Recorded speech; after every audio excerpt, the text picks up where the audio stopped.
नमस्कार। आज हम कानून और सार्वजनिक सेवा के एक बहुत ही दिलचस्प मामले पर बात करने वाले हैं। जी। हाल ही में राजस्थान हाईकोर्ट का एक फैसला आया है जिसने काफी ध्यान खींचा है। ये एक पूर्व चीफ जस्टिस की पेंशन से जुड़ा मामला है। हाँ, और सवाल यह है कि क्या कोई व्यक्ति जिसने न्यायपालिका में इतने ऊंचे पद पर सेवा दी हो और फिर रिटायरमेंट के बाद कोई और महत्वपूर्ण पद संभाला हो, हाँ, तो क्या उसे दो अलग-अलग पेंशन मिल सकती है? बिल्कुल यही सवाल है।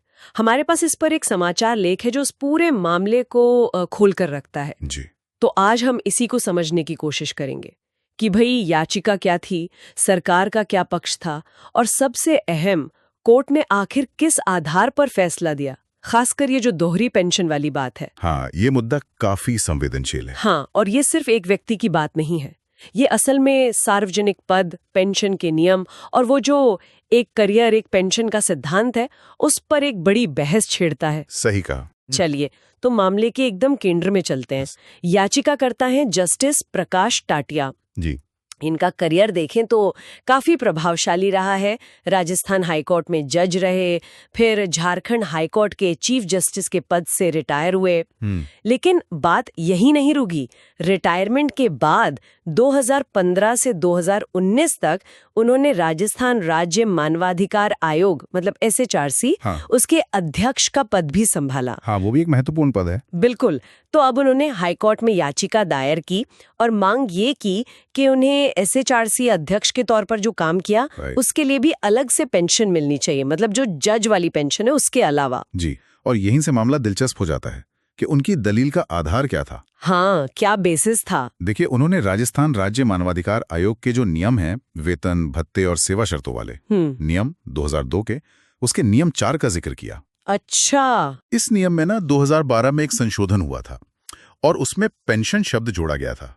ओ, पेंशन शब्द जोड़ा गया था। हाँ, तो जस्टिस टाटिया का तर्क ये था कि भाई इस संशोधन का मतलब ही यही है कि आयोग के अध्यक्ष पद के लिए भी पेंशन का प्रावधान है और चूंकि उन्होंने इस पद पर सेवा दी है तो वो इसके हकदार हैं।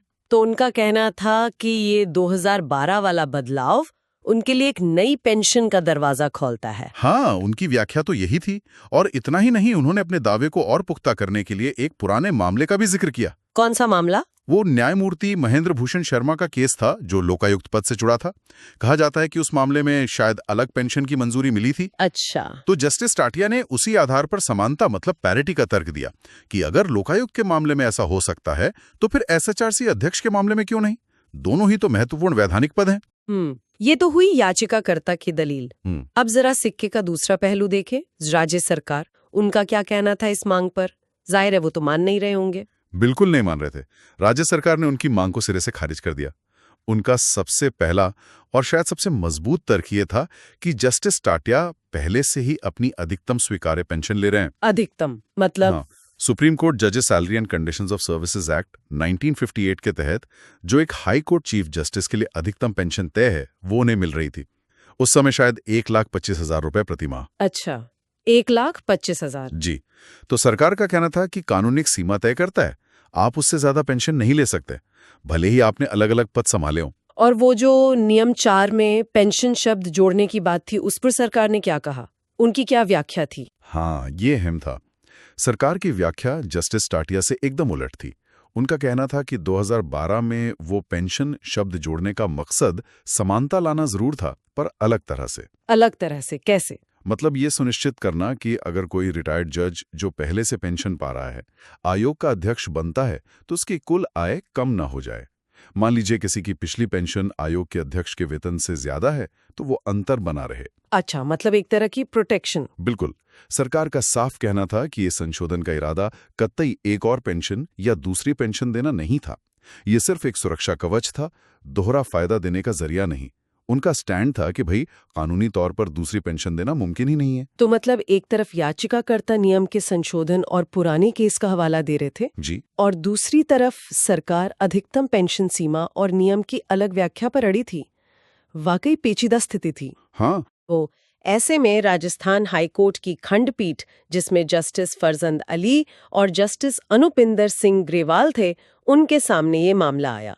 उन्होंने क्या फैसला दिया? जी, जस्टिस फरजंद अली और जस्टिस अनुपिंदर सिंह ग्रेवाल की बेंच ने इस पर गहराई से विचार किया और एक बहुत महत्वपूर्ण निर्णय दिया। देखिए, अदालत ने सबसे पहले तो ये माना कि पेंशन कोई खैरात या एहसान नहीं है। हाँ, ये तो स्थापित सिद्धांत है। जी, ये कर्मचारी का कमाया हुआ अधिकार है, उसकी पिछली सेवा के बदले में। ये पॉइंट उन्होंने स्पष्ट किया। लेकिन क्या इस अधिकार का मतलब ये है कि हर अलग पद के लिए अलग पेंशन मिलेगी? बस यहीं पर कोर्ट ने एक बड़ी शर्त लगा दी। उन्होंने साफ किया कि हाँ, पेंशन अधिकार है, लेकिन एक ही व्यक्ति को अलग अलग संवैधानिक या वैधानिक पदों पर सेवा देने के लिए दोहरी पेंशन का अधिकार सिर्फ तभी मिल सकता है जब कानून में इसका एकदम स्पष्ट और बिना किसी शक के प्रावधान हो। मतलब अगर कानून साफ साफ नहीं कहता तो नहीं मिलेगी? बिल्कुल। सिर्फ इस आधार पर दावा नहीं किया जा सकता कि आपने दो अलग अलग भूमिकाएं निभाई। अनुमान लगाकर या व्याख्या करके आप दोहरा लाभ नहीं ले सकते। कानून में लिखा होना जरूरी है। तो फिर कोर्ट ने उस नियम 4 के संशोधन को कैसे देखा जिसमें वो पेंशन शब्द जोड़ा गया था? याचिकाकर्ता की बात मानी या सरकार की? अदालत ने सरकार की व्याख्या को सही माना। उन्होंने नियम 4 में 2012 में पेंशन शब्द जोड़ने के पीछे का इरादा, मतलब लेजिस्लेटिव इंटेंट, उसे समझने की कोशिश की। अच्छा। कोर्ट का मानना था कि इसका मकसद सिर्फ इतना था कि अगर कोई व्यक्ति जो पहले से पेंशन ले रहा है उसे आयोग में नियुक्त किया जाता है तो उसे कोई आर्थिक नुकसान न हो। जैसे मैंने पहले कहा, मान लीजिए पेंशन ज्यादा है और आयोग का वेतन कम, तो उसकी आय सुरक्षित रहे। लेकिन कोर्ट ने कहा कि इसका मतलब ये कतई नहीं निकाला जा सकता कि उसे उसकी मौजूदा पेंशन के ऊपर एक और नई पेंशन दी जाए। अदालत के मुताबिक नियम का उद्देश्य संरक्षण था, प्रोटेक्शन था, संवर्धन नहीं। ये व्याख्या तो काफी अहम है। इसका मतलब तो यही हुआ कि कोर्ट ने प्रभावी ढंग से एक करियर एक पेंशन वाले सिद्धांत को ही लागू किया। बिल्कुल सही पकड़ा आपने। अदालत ने इसी सिद्धांत पर जोर दिया।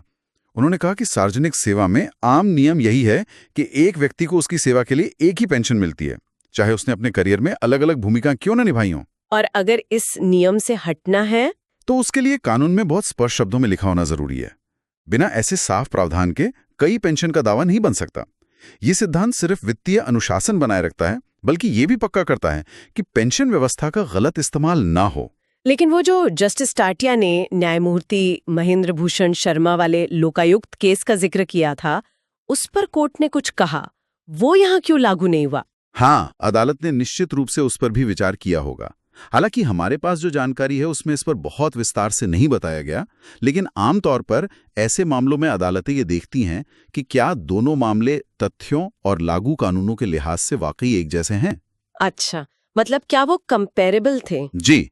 हो सकता है कोर्ट ने पाया हो कि लोकायुक्त एक्ट के नियम या उस मामले की जो खास परिस्थितियां थीं, वो जस्टिस टाटिया के मामले से अलग थीं।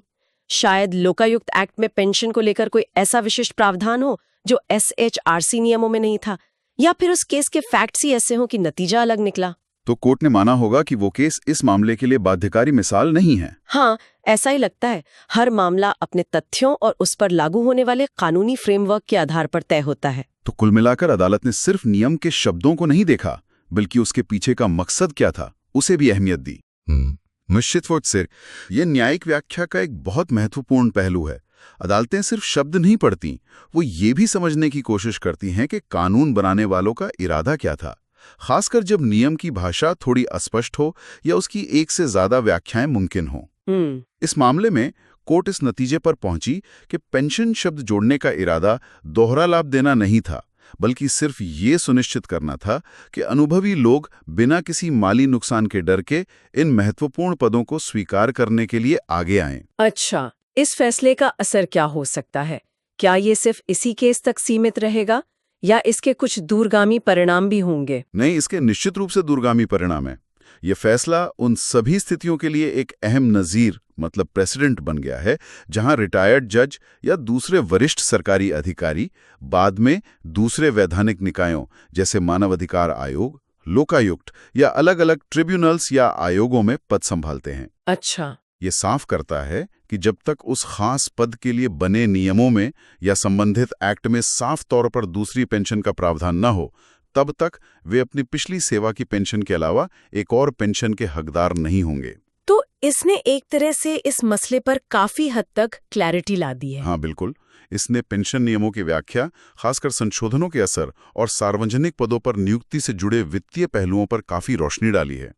ये भविष्य में ऐसे ही दावों के लिए गाइडेंस का काम करेगा। हो सकता है इससे मुकदमेबाजी भी कुछ कम हो। और शायद राज्य सरकारों को भी दिशा मिले भी। जी, उन्हें भी एक स्पष्ट दिशा मिलती है कि ऐसे मामलों में पेंशन के दावों को कैसे डील करना है।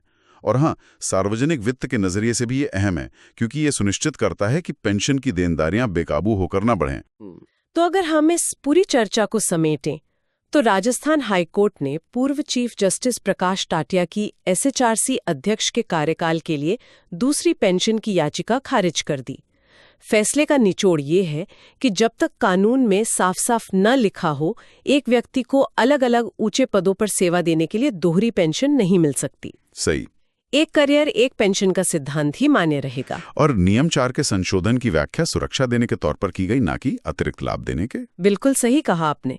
इस फैसले ने एक महत्वपूर्ण कानूनी सिद्धांत को और मजबूत किया है कि अगर आपको संवैधानिक या वैधानिक भूमिकाओं से एक से ज्यादा पेंशन चाहिए, तो उसके लिए कानून में स्पष्ट प्रावधान होना अनिवार्य है। अदालत ने पेंशन के अधिकार को तो माना, लेकिन बिना स्पष्ट कानूनी आधार के उसे दोगुना करने पर रोक लगा दी।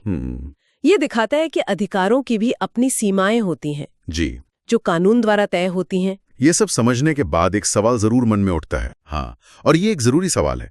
देखिए, इस फैसले ने मौजूदा कानूनी स्थिति तो साफ कर दी, लेकिन ये हमें सोचने पर भी मजबूर करता है कि उन लोगों के लिए पेंशन नियमों का ढांचा कैसा होना चाहिए जो अपने करियर का एक बड़ा हिस्सा एक के बाद एक अलग अलग उच्च स्तरीय सार्वजनिक सेवा भूमिकाओं में लगाते हैं। हाँ, मतलब जो लगातार योगदान दे रहे हैं। जी, क्या मौजूदा नियम जो ज्यादातर एक पेंशन मॉडल पर टिके हैं, उन लोगों के बहुमूल्य योगदान को पूरी तरह से पहचान और मुआवजा देते हैं, जो एक भूमिका से रिटायर होने के बाद भी देश सेवा में दूसरी अहम भूमिका निभाते हैं? और शायद यही आज के लिए हमारा अंतिम विचार है, जिस पर श्रोताओं को भी सोचना चाहिए। हालांकि ये फैसला पेंशन के दोहरीकरण पर कानूनी स्पष्टता ले आया है, ये एक बड़ा नीतिगत सवाल खड़ा करता है। समाज को उन व्यक्तियों के अनुभव और योगदान को कैसे महत्व देना चाहिए जो अपनी जिंदगी का बड़ा हिस्सा अलग अलग न्यायिक और वैधानिक पदों पर उच्च स्तरीय सेवा देते हुए बिताते हैं। क्या मौजूदा एक पेंशन मॉडल हमेशा सबसे उचित है, या कहीं ऐसा तो नहीं कि ये अनुभवी और योग्य लोगों को रिटायरमेंट के बाद इन महत्वपूर्ण और अक्सर चुनौतीपूर्ण भूमिकाओं को लेने से हतोत्साहित करता हो? ये एक विचारणीय प्रश्न है। क्या हमें ऐसे मामलों के लिए नियमों में कुछ लचीलेपन या विशेष प्रावधानों पर सोचने की जरूरत है, जैसे शायद लोकायुक्त वाले मामले में किसी रूप में रहा हो? ये एक ऐसा सवाल है जिसका जवाब शायद भविष्य की नीतियों और विधायी बहसों में ही मिलेगा।